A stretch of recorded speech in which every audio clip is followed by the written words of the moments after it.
नमस्कार साथियों, मैं कुणाल आप सभी का संस्कृति आईएएस यूट्यूब चैनल पे स्वागत करता हूं। आज की वीडियो में हम लोग बात करने वाले हैं विधि आयोग की। दरअसल हाल ही में केंद्र सरकार ने विधि आयोग के लिए अधिसूचना जारी करते हुए बता दिया है कि इसका कार्यकाल क्या रहेगा। यह देश का 23वां विधि आयोग होगा और इससे जुड़ी हुई तमाम बातें हमारे सामने आ गई हैं। इसके ऊपर क्या क्या जिम्मेदारी रहेंगी और कैसे ये आने वाले समय में देश की कानून व्यवस्था को बदलेगा, ये सभी चीजें भी अब समझ में आने लगी है। तो जरूरी है कि इससे जुड़ी सभी चीजों को हम लोग समझते जानते हुए आगे बढ़ जाते हैं। तो देखिए क्या कहती है न्यूज कि हाल ही में केंद्र सरकार ने 23वें विधि आयोग के गठन की अधिसूचना जारी कर दी, मतलब बता दिया कि इसका गठन किया जाने वाला है।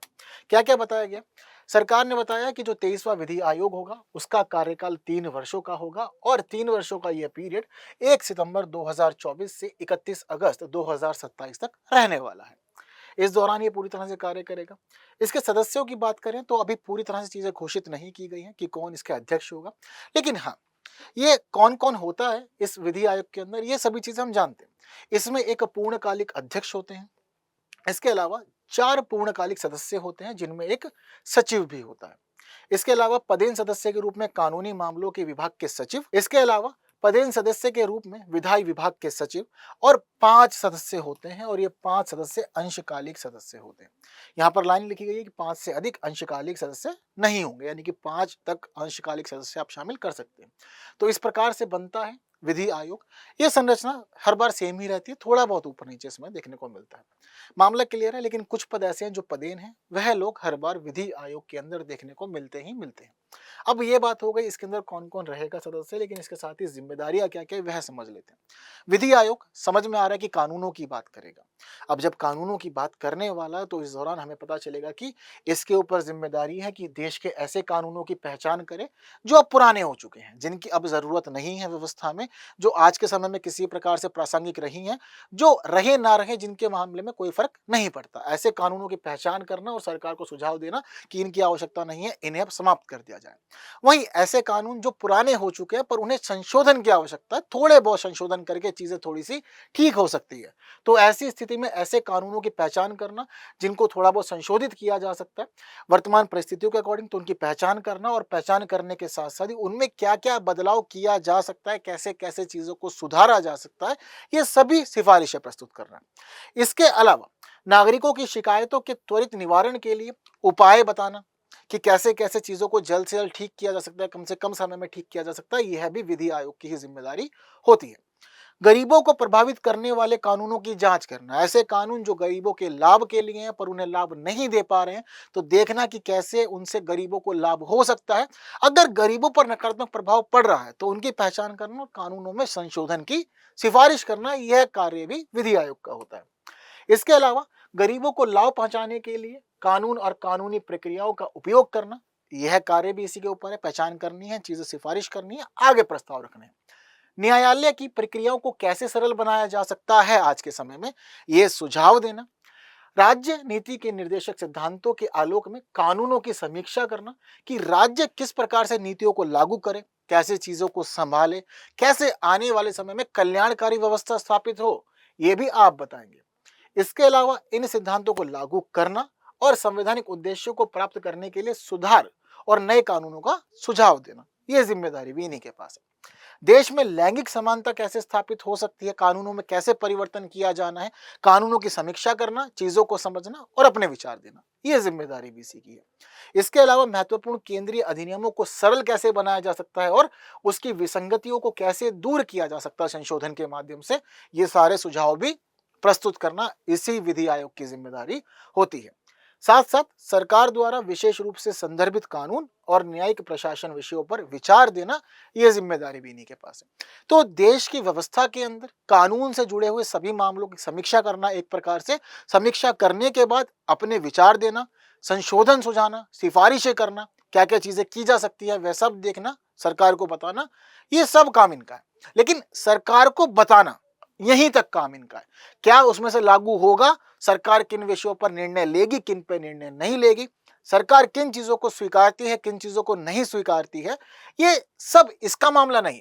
वो सब फिर सरकार के अपने डिसीजन है। बस आपको चीजों की समीक्षा करनी है, अपने विचार अपने सुझाव देने हैं, इसके बाद काम समाप्त हो जाएगा, रिपोर्ट इनकी आगे बढ़ जाती है। ठीक, इतनी कहानी क्लियर है। अब जब ये अपने सुझाव दे देते हैं तो उसके बाद क्या होता है या उसके पहले की प्रक्रिया क्या होती है, समझिए। दरअसल विधि आयोग अलग अलग मंत्रालयों से और विभागों से, इसके अलावा हितधारकों से, इन सब से अलग अलग कानूनों पर, अलग अलग विषयों पर विचार विमर्श करता है, राय लेता है, उसके बाद अपनी सिफारिशों को अंतिम रूप देता है। जब ये सारा काम कर लेता है तो उसके बाद इसकी रिपोर्ट हिंदी और अंग्रेजी दोनों में आती है और वेबसाइट पर भी पब्लिश कर दी जाती है। साथ साथ संसद के दोनों सदनों में इसकी रिपोर्ट जाती है, दोनों सदनों में विचार भी होता है इसकी रिपोर्ट पे। तो इस प्रकार से इसकी रिपोर्ट के लिए मामले होते हैं। इतनी चीजें क्लियर? ठीक। विधि आयोग से जुड़ी हुई कुछ चीजें भी जान लेते हैं, भी जरूरी है। तो विधि आयोग 23वां विधि आयोग बना है। कैसे कैसे सदस्य होंगे, क्या क्या कार्य होंगे, ये सब आप समझ गए। लेकिन विधि आयोग क्या होता है, थोड़ा सा ये भी समझ लेते हैं। तो देखिए, विधि आयोग केंद्र सरकार द्वारा गठित एक गैर सांविधिक निकाय होता है। इसे एक तदर्थ निकाय के रूप में संदर्भित किया जाता है। साथ साथ इसका गठन किसी विशेष उद्देश्य की पूर्ति के लिए किया जाता है। कुछ खास उद्देश्य दे दिए जाएंगे, जैसे कि कानून व्यवस्था की समीक्षा वगैरह करना, ये सभी चीजें सौंपी जाती हैं। इस दिशा में कार्य करता हुआ आगे बढ़ता है। विधि आयोग कानून और न्याय मंत्रालय के सलाहकार निकाय के रूप में कार्य करता है, यानी कि आप इनको सलाह देते हैं, चीजें बताते हैं, बाकी मानना ना मानना इनकी मर्जी होती है। इसका लक्ष्य होता है समाज में न्याय को सुलभ बनाना और विधि के शासन के तहत सुशासन को बढ़ावा कैसे दिया जा सकता है, इन चीजों के लिए सुझाव देना कानूनों में। ठीक है, कि कानूनों को कैसे सुधारा जा सकता है, ये सब बातें आप बताएंगे, जैसा कि इसके कार्यों में भी हम समझते हुए आ रहे हैं। इसका मुख्य जो पूरा ओवरऑल हम काम समझते हैं वो इतना है कि अब कानून के क्षेत्रों में आपको अनुसंधान करना है। देश की कानून व्यवस्था कैसी है, कैसी नहीं है, क्या क्या चीजें होनी चाहिए, क्या हटाई जानी चाहिए, एक प्रकार से अनुसंधान का काम आप पूरी तरह से संभालेंगे। अब तक की चीजें हम समझते हैं तो पता लगता है कि आयोग अपने संदर्भ शर्तों के अनुसार सरकार को रिपोर्ट सिफारिशों के रूप में प्रस्तुत करेगा। अब तक 281 रिपोर्टें सरकार को प्रस्तुत की जा चुकी है विधि आयोग की तरफ से। अब इसका कार्य होगा, ये अपनी रिपोर्टें देगा, इसका मामला आगे और जुड़ता चला जाएगा, क्योंकि अब तक 22 विधि आयोग का गठन हो चुका है देश के अंदर।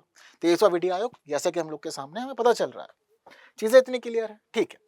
विधि आयोग के इतिहास को समझते हैं तो पता लगता है कि सबसे पहला विधि आयोग 1834 में गठित हुआ था, क्योंकि 1833 का चार्टर अधिनियम इसके लिए प्रावधान कर चुका था। और 1833 के चार्टर अधिनियम में प्रावधान होने के बाद देखते हैं कि पहले विधि आयोग की अध्यक्षता लॉर्ड मैकाले के द्वारा की गई थी। ठीक है। स्वतंत्रता के बाद पहला विधि आयोग 1955 में बनता है, जिसकी अध्यक्षता की जाती है MC सीतलवाड़ के द्वारा।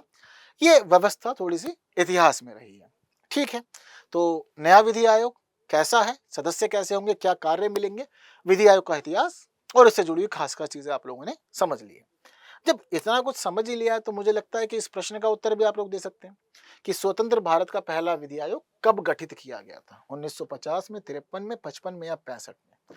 तो इस प्रश्न का उत्तर आप लोग मुझे एग्जैक्टली कमेंट करेंगे, देखेंगे कितने लोगों को चीजें क्लियर हैं। इसके साथ ही आप लोग को वीडियो पसंद आई है तो आपको यह वीडियो बाकी साथियों तक शेयर जरूर करनी है। वीडियो को लाइक के बिना कहीं नहीं जाना है और ऐसे ही महत्वपूर्ण वीडियोस के लिए बने रहना है संस्कृति IAS यूट्यूब चैनल पे। जिन्होंने चैनल को सब्सक्राइब नहीं किया, नीचे सब्सक्राइब बटन पे क्लिक करके चैनल को सब्सक्राइब कर लीजिए। और बाकी बातें करेंगे हम लोग हमारी अगली वीडियो में कुछ नए विषयों के साथ, लेकिन तब तक के लिए दीजिए मुझे विदा। Thank you so much.